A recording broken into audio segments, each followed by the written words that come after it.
Thank you for turning to page 121. Today I'm going to take a look at Traveler Adventure 13, Signal GK. Why are you starting with Adventure 13, you ask? I'll explain as I go. This is arguably one of the most influential and important adventures Traveler ever published, and really only for about the last 5 pages of the booklet. So we're going to take a look at this today and how it influenced Traveler for a long, long time. I also want to take a moment to remind you of the Patreon that I've got going.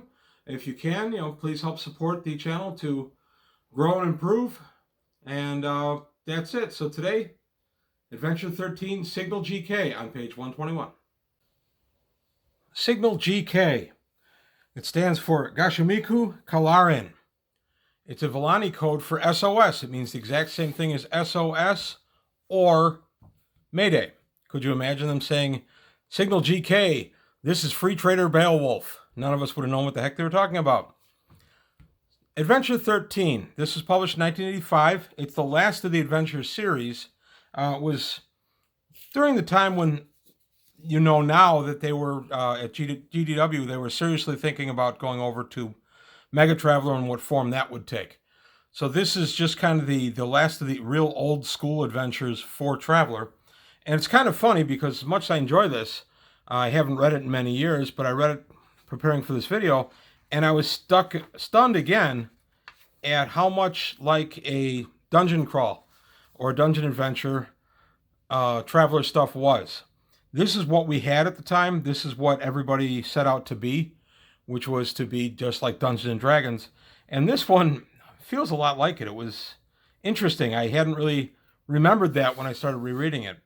But basically, you're starting out with the design credit, Mark Miller. Additional design, J. Andrew Keith. Art was Paul R. Banner. And interior illustrations by Steve Venters. Published in 1985. I like this adventure. Let me go ahead and say that before I get much further.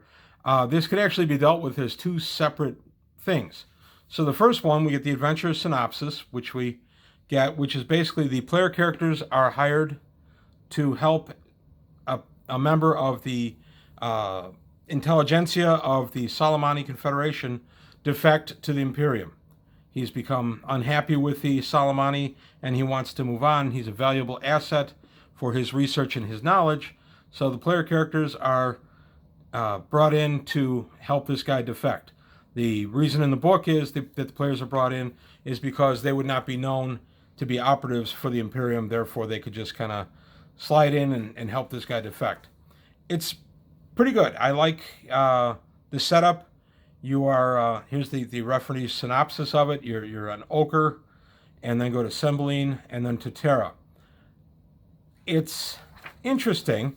The guy you're helping to escape from the clutches of the Salamani is Dr. Arnold Rishorin, and he is a computer expert who's been doing research. He's known to be eccentric, but he has decided that the Salamani are kind of smothering his creativity.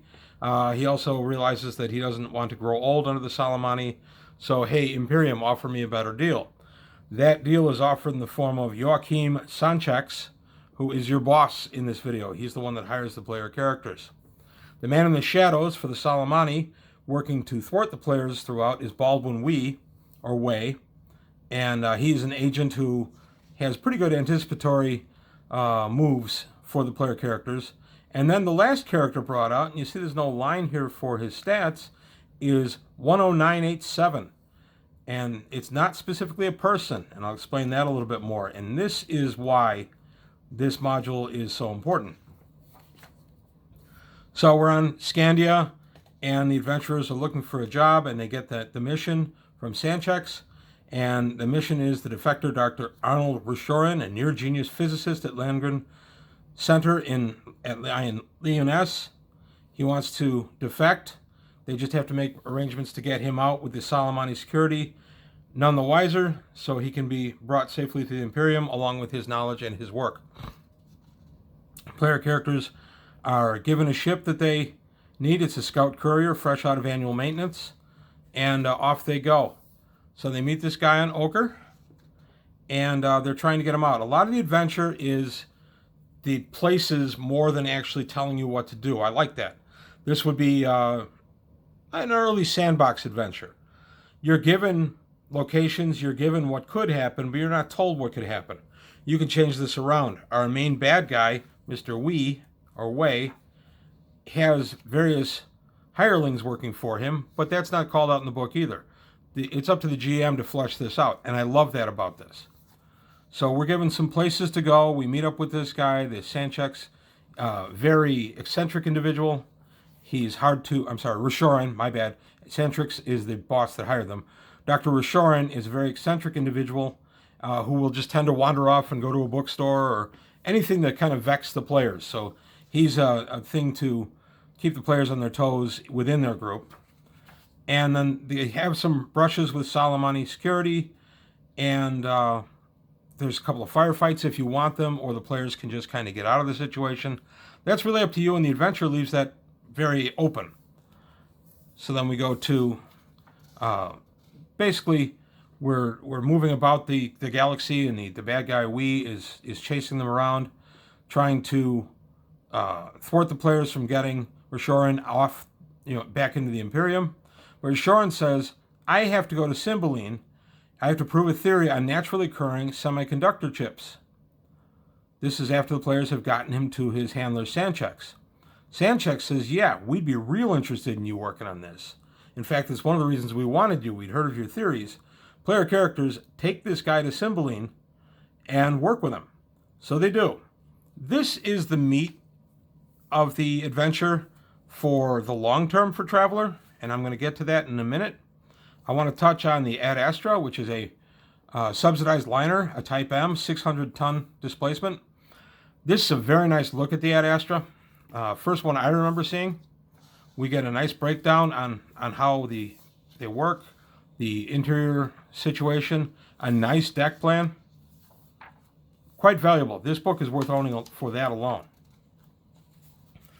So we're coming through the book, and then we get out of the Astra, and now we're just about done with the adventure.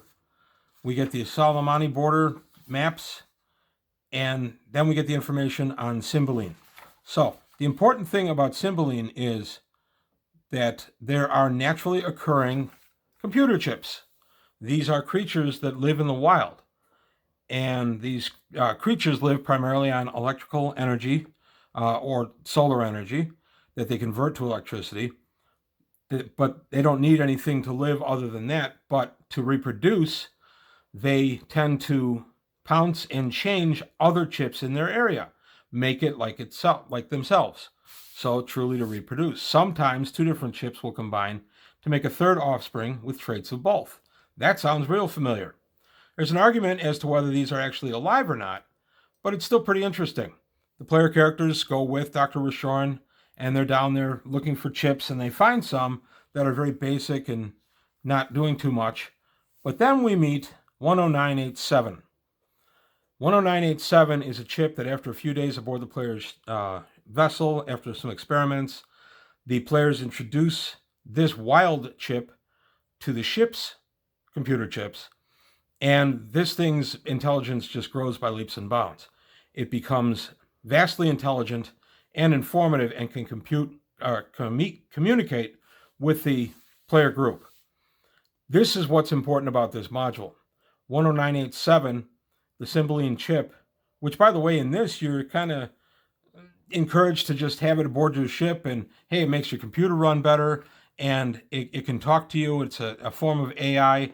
It can do sensor watch for you 24/7, and it can tell you when stuff is going to break down. It's handled almost like a magic item would be in D&D, which was kind of neat. But once you kind of look at what this is and does, this is the gateway to true artificial intelligence. These chips occur in the wild and are sentient. They can be brought to higher sentience by being exposed to more and more computer chips. So 10987 is taken back after a Soleimani security attack, and then a plan to try to disable the Astra while she's heading to jump by placing some bombs. And all this is for the player characters to work out and overcome. And this adventure would make a good 3 or 4 night set of adventures. I like this. But the biology of the natural chips is the really important stuff out of this book. And the reason it's important is anybody who's played Traveler the New Era knows These are the chips that gave the Imperium the research they needed to give birth to Virus. And Virus, of course, is the main boogeyman of Travel to the New Era and what ended the Third Imperium and brought us into all the things after that, if you follow the post-assassination run of Strephon.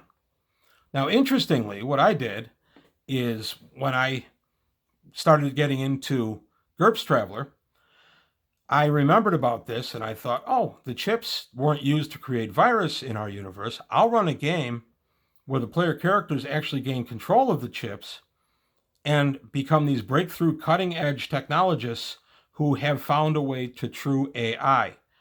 The player characters actually own the copyright on these chips and made themselves fabulously wealthy. It was a different direction I wanted to go with this. It was a GURPS game I ran at a hobby store I used to associate with years ago. The fabled 3D House of Games that was in Mokina, Illinois. They closed in 01, I want to say. I used to run games there, and specifically that's where I ran my GURPS Traveler campaign. So I made the player characters the copyright owners of this, along with Professor Rashorin. They became unbelievably wealthy within just a few years. They were able to put in stops that would keep the AI from rebelling. I forget exactly what mechanism I used, but they were able to write in enough code that the AI would have to stay what it was. And then I even went into a game, the last game I did in it, where there was an argument to say that the AI was actually a living sentient creature that should be given the same rights as any others, just because it didn't have a biological body. And we went into a little bit of that was explored in Star Trek The Next Generation with Mr. Data. So this book is important because it gave us the new era, Traveler, the New Era, and the rise of Virus. Virus was released in 1130 and was really the beginning of the end of the rebellion, because after that, the vampire ships took over and started destroying all the stuff in piecemeal. So that's why I went to this one first. These last few pages give a really nice look at the lifespan of the intelligent chips and how they reproduce. And then, of course, you get a nice little library data piece at the end, and then some referees notes. So when this was written, the chip was really just done, oh, this guy's kind of cute. You could give him a name. It's even suggested in here that you give him a name. In the game that I ran, the players named him Chip. So he was Chip the Chip. And it's treated like a none such magic item. But really, when you go back and you look at this, as obviously Game Designers Workshop did, this is a true game changer anytime it's introduced into a Traveler campaign. So I recommend this module, if nothing else, for the last 5 pages about the biology of the natural chips and its connection to the new era. And I recommend you use this with caution. If you want to introduce the Cymbeline chips at all, do so in a limited fashion. You don't want to set up a cascade where you do have a virus type situation or something like that could happen to your campaign. But this could be a great way for your player characters to become very rich or very hunted because they control the secret for whatever reason. Perhaps Professor Rashorin has been killed and they're the only ones that have his work. That kind of thing. You could have a situation where, Rashorin's family wants the work returned to them. The players get a huge reward. Or the players could abscond with the work, claim it as their own, and go from there. However you wanted to run it. But again, caution. Have a way to control the chips. You don't want true AI. AI will tend to overwhelm any Traveler campaign. So there we have it, the Signal GK. It was $4.75 when I bought it. The interesting thing about Signal GK is it has nothing to do with this this adventure. This is not set in Volani space. It's set in the Solomani Rim. And Signal GK, I have a feeling, is just a title that GDW wanted to throw onto one of their books and introduce the concept of the Signal GK. So they went ahead and they did it. There's an old Three Stooges called Violent is the Word for Curly, made in 1938, I think. It's the one with B-A Bay, B-E-B, B-I, Biggie Bye. That title has nothing to do with the episode, and every time I think of this adventure, Signal GK, I think of Violent is the Word for Curly. It's just the way my fevered little brain works. So that's all I've got to say today on Adventure 13, Signal GK. I will look at some of the other Traveler adventures, not necessarily in numerical order, in the order that I care to read them / review them. Some of the adventures I don't know that I'll necessarily review. I haven't decided yet. Let me know what you think. If you want to see all the adventures in sequence, let me know. But I have started with the last one here, Adventure 13. So that's it for today from page 121. Thanks for watching. I hope you liked what you heard and saw. If you did, please like and subscribe. Tell your friends. Support the Patreon if you can. And I'll see you next time.